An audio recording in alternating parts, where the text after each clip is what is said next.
यह डिक्टेशन 80 शब्द प्रति मिनट की होगी।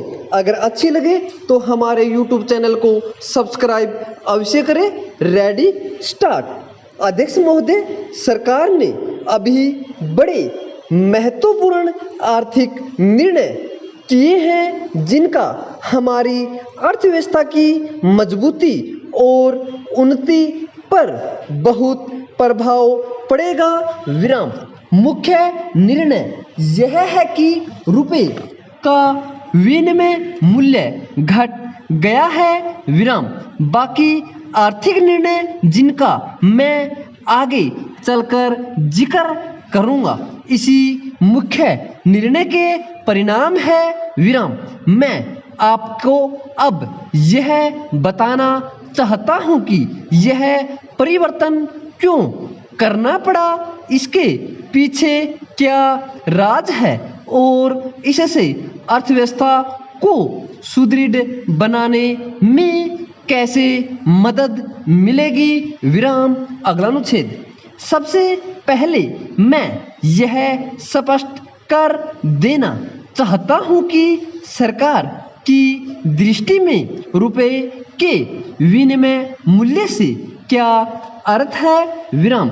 इसका सीधा मतलब यह होता है कि रिजर्व बैंक में जो विदेशी मुद्रा दी जाती है उसके बदले वह किस हिसाब से रुपया देता है और उससे जो विदेशी मुद्रा ली जाती है उसके लिए वह किस दर से रुपया लेता है। दूसरे शब्दों में विनिमय दर का अर्थ है कि देशी विनिमय की दर। विराम।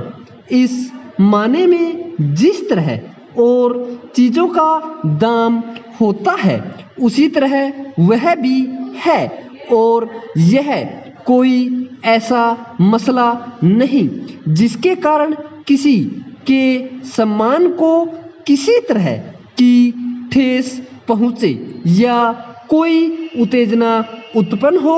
विराम।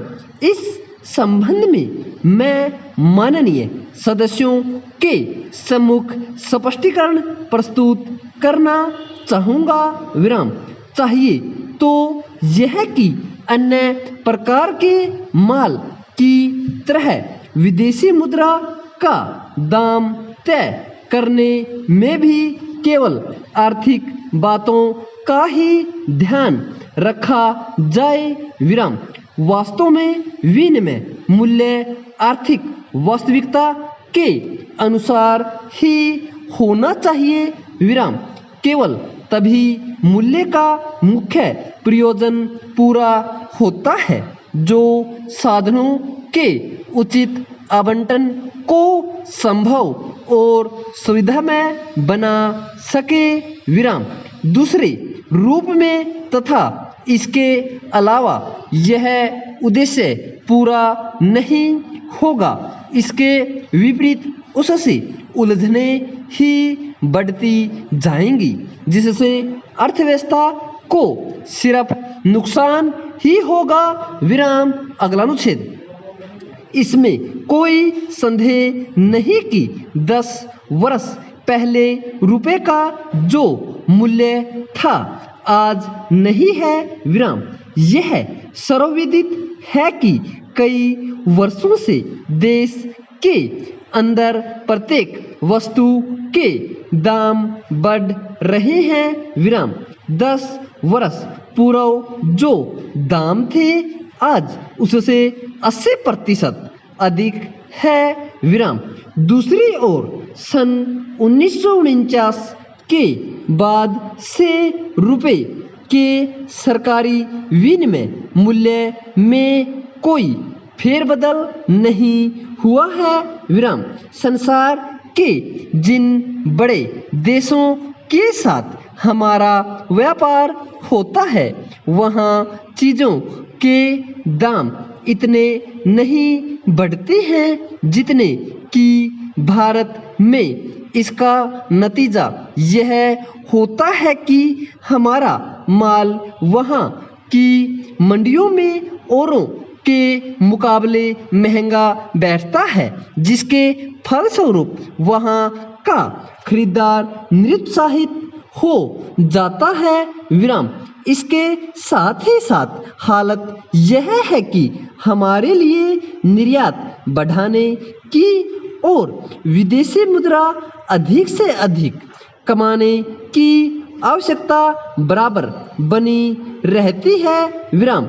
इस बात को ध्यान में रखते हुए विदेशी मंडियों में अपने माल को औरों के मुकाबले सस्ता करने के लिए हमने कई उपाय काम में लाए हैं। विराम।